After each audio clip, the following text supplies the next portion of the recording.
secara metodologi ilmiah kita tidak menemukan bukti bahwa Ba'alawi itu atau misalkan bahwa Habib-Habib yang ada di Indonesia itu adalah keturunan Nabi. Jadi secara historis tidak ditemukan, secara tes DNA kita kemarin beberapa menemukan sampelnya juga tidak ketemu. Jadi secara ilmiah sudah konklusif. Secara historis kan ini bincangnya itu adalah ilmiah ya. Iya.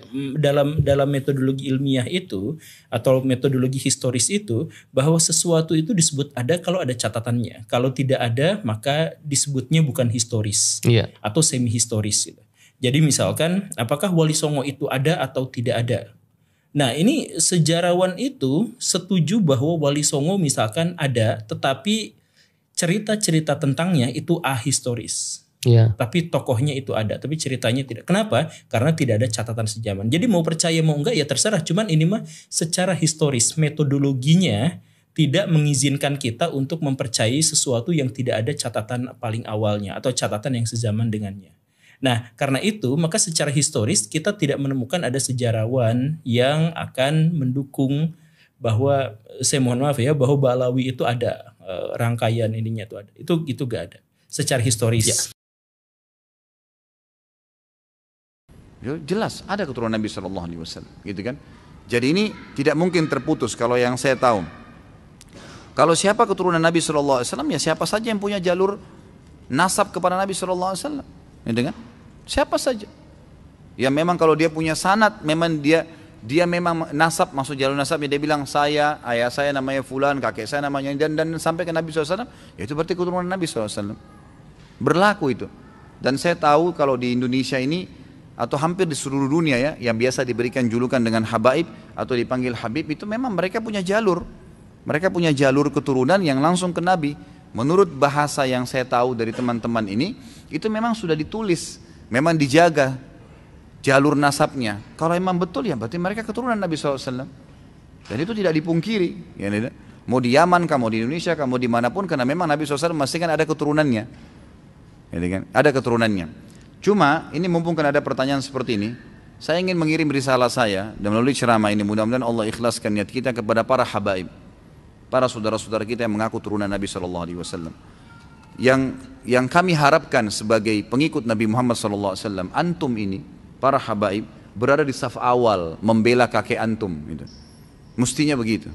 Para habib-habib yang terhormat, dan wallahi saya bersumber dari mimbar ini, kita ini mencintai Nabi SAW dan mencintai keluarganya dan keturunannya. Tidak ada yang kita benci.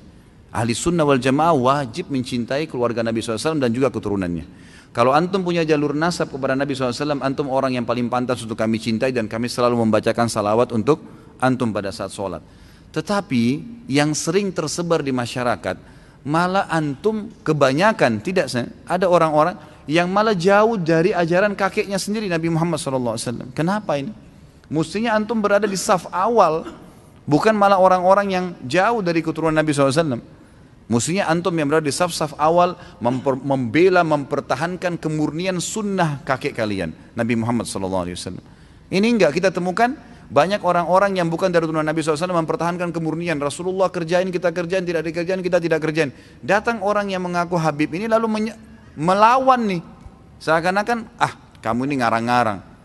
Kami punya madhab sendiri. Ini kenapa akhi? Ya, itu. Maka risalah yang saya sampaikan, semoga Allah ya memuliakan kita semua dan termasuk turunan Nabi SAW, karena kita wajib mencintai mereka, dan justru karena kita cinta kepada mereka kita sampaikan ini. Mestinya antum yang berada di saf pertama, ikhwani. Mestinya antum yang berada pertama, wahai akhwati, yang dipanggil habaib, yang dipanggil syarifah. Ini semua mestinya ada di saf-saf awal membela ajaran kakek kalian.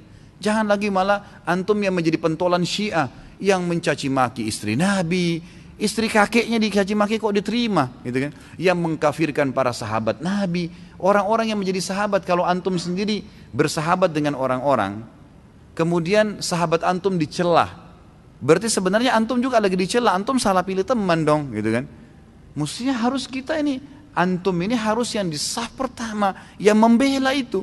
Semua sahabat Nabi, semua istri Nabi harusnya dibela. Nggak bisa. Itu istri kakek kami dan ummahatil mu'minin. Allah sebutkan dalam Al-Quran begini, para sahabat Nabi Allah ridho kepada mereka. Mestinya antum yang pertama. Kami ini mendukung itu. Mestinya kan begitu. Jadi ini semestinya memang sampai kepada para habaib kita, yang tentunya kita mencintai mereka karena diperintahkan dalam agama kita. Allahu alam. Itu yang saya ketahui. Kalau masalah Wali Songo ini saya nggak tahu terus terang. Ya. Saya tidak terlalu banyak membaca sejarah tentang mereka. Saya cuma tahu mereka adalah dai-dai. Allahu alam apakah memang mereka itu dari turunan Nabi SAW juga saya tidak tahu. Ya, mungkin antum bisa kembali kepada teman-teman dai dan ustadz yang lebih memahami masalah itu.